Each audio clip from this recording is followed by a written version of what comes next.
Hey guys, what's up? In this tutorial we will reveal to you how you can add borders to your presentations on Microsoft PowerPoint. It is very simple guys, so let us guide you through this.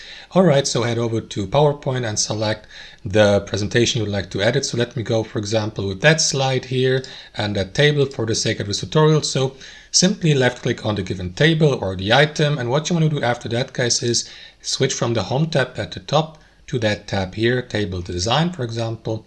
And here below under table styles to the right, you will see a feature called borders. So what you want to do is click on that arrow down icon next to it and select the type of borders you would like to add, like all borders outside, top, bottom, left, right, diagonal, and so on and so forth. So let me apply all borders here.